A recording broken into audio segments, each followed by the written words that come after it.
Bueno, ¿qué tal? ¿Cómo estamos? Traigo un nuevo vídeo. En esta ocasión vamos a hablar de un texto que usa mucho para tratar de defender la resurrección corporal de Cristo, ¿no? Pero no me voy a centrar tanto en el tema en sí, con qué cuerpo resucitó Cristo o si es un hombre en el cielo. No. Voy a centrarme en el texto de Hechos capítulo 2, versículo 26. Vemos que este texto en la traducción del Nuevo Mundo, revisada del 2015, dice: por esta razón mi corazón se animó y mi lengua se regocijó en gran manera, y viviré en esperanza. Traducción revisada del Nuevo Mundo del 2015. Esa es la versión gris, para que vayamos entrando en materia, ¿no? Ahora vámonos a la traducción del Nuevo Mundo con referencia de 1986. ¿Qué dice esa traducción? Dice: por esta razón mi corazón se animó y mi lengua se regocijó en gran manera. Es más, hasta mi carne vivirá en esperanza. Traducción del Nuevo Mundo con referencia de 1986. Muy bien, vamos a ver lo que dice el texto griego. Ahora vamos al texto griego.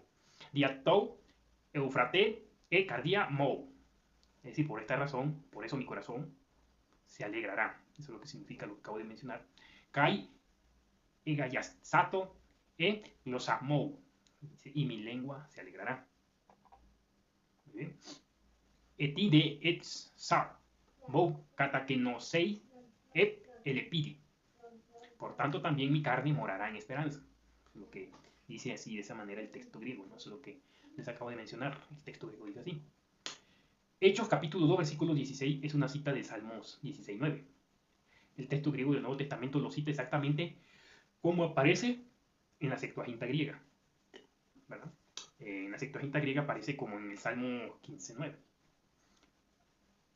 Muy bien. El texto hebreo usa la palabra hebrea basar, que significa carne. Por lo tanto, si el escritor de Hechos citara tanto del Antiguo como del Nuevo Testamento, encontraría la palabra carne. Entonces, ¿por qué la traducción del Nuevo Mundo, revisada del 2015, traduce como yo en lugar de mi carne? ¿Por qué razón? ¿Será que está mal esa traducción? ¿Qué dice Perspicacia para comprender las Escrituras? Un libro que fue creado por el mismo comité de traducción, ¿no?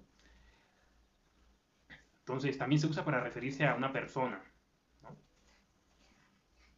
O individuo como un ser humano de carne.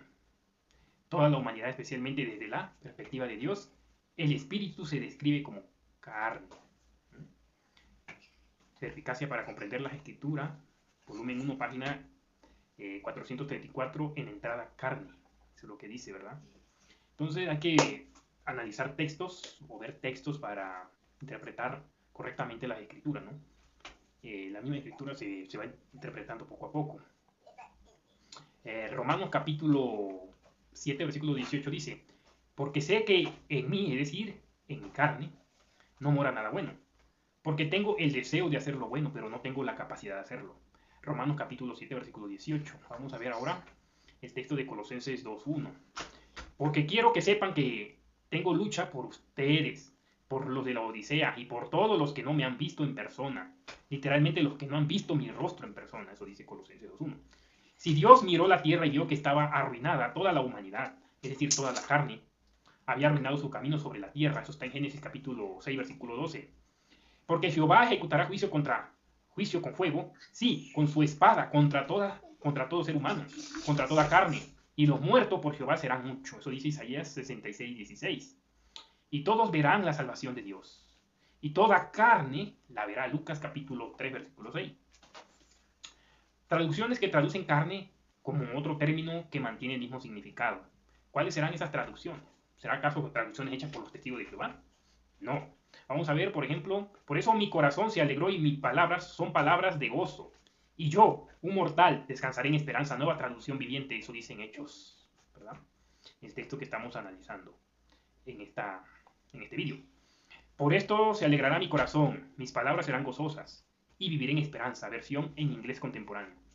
Y así me lleno de alegría y mis palabras están llenas de gozo y yo, aunque soy mortal, tendré esperanza. ¿Ok? Ahora, comprender los métodos de traducción. Por ejemplo, traducción por equivalencia formal o literal. Eso hay que entender que hay diferentes tipos de traducciones, ¿no? Como las que acabo de mencionar. Este es un método en el que el traductor busca seguir fielmente la estructura gramatical del idioma original, aunque la traducción pueda resultar difícil de comprender, ¿no? En algunos pasajes o en el idioma. O en el idioma ya sea que pueda resaltar algo desconocido en comparación con el idioma común del idioma original.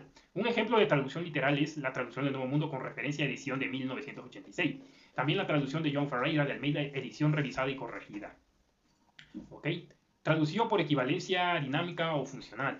Este es un método en el que el traductor no se atiene a la estructura gramatical del texto original, es decir, no necesariamente traduce palabra por palabra, sino que utiliza términos que transmiten el significado de las palabras originales. Este método busca transmitir el mismo significado, apegándose lo más posible al texto original, aunque a veces utilizan diferentes términos y expresiones con el mismo significado, para que el lenguaje sea más comprensible, ¿no? Para el lector. Se diferencia de las parafrasis, en la que el traductor puede modificar el significado del mensaje, añadiendo o eliminando elementos del texto original.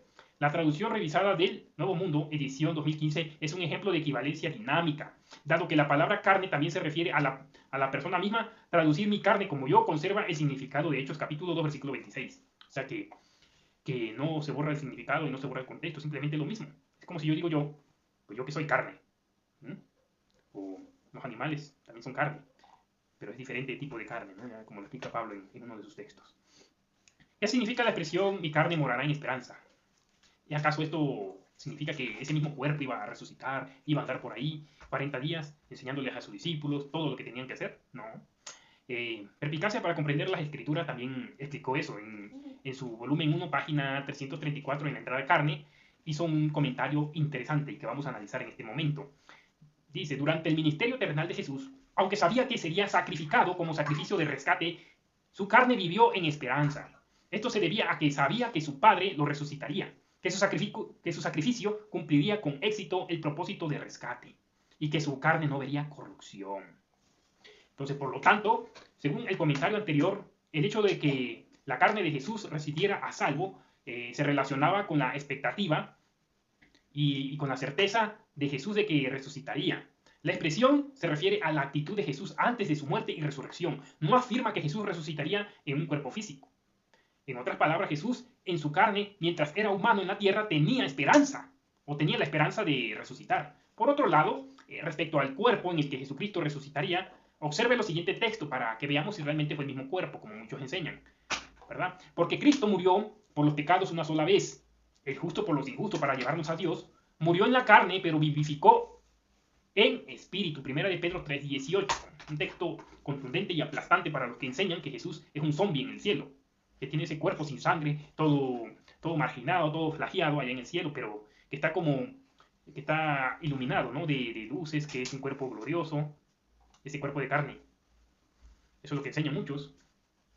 Sin embargo, el cuerpo físico resucita, se siembra cuerpo físico, se resucita cuerpo espiritual. Si hay cuerpo físico, también hay cuerpo espiritual. Esto es lo que está escrito. El primer hombre Adán se convirtió en un ser vivo. El póster Adán, es decir, Jesucristo, se convirtió en un espíritu vivificante. Eso dice 1 Corintios 15, 44 y 45. Estoy leyendo su texto y su contexto para entender bien esto, ¿no?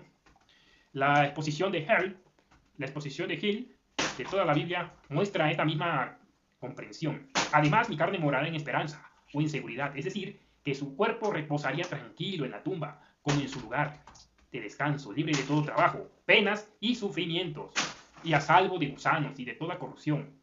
O este puede entenderse como una esperanza tranquila, firme y plena de la resurrección de los muertos, de la vida y gloria eterna. Entonces, en conclusión, ¿qué podemos aprender? ¿Está mal traducir por yo en vez de carne? No borra el contexto. Simplemente esto es para los entendidos, los que entienden realmente lo que significa ese pasaje. Entonces, las traducciones que traducen la expresión mi carne, como yo, no son incorrectas, como la traducción del Nuevo Mundo de 2015, ya que mantiene el mismo significado mediante la traducción de equivalencia dinámica. La expresión mi carne morará en esperanza no se refiere a cómo resucitaría Jesús, sino a la esperanza que Jesús tenía mientras estuvo en la carne, como ser humano, de que resucitaría cumpliendo el Salmos 16:9. Entonces, con esto, espero haberme dado a entender y que entiendan perfectamente que Jesús no resucitó con ese mismo cuerpo. Bueno, que no es el tema, ¿verdad? Simplemente estoy dando a entender o estoy explicando las razones por las cuales la traducción de Nuevo Mundo, revisada 2015, traduce yo en vez de carne. Pero que ya vimos que no hay ningún problema en ese aspecto, en esa traducción. Bueno, me dio gusto compartir y será en la próxima. Saludos.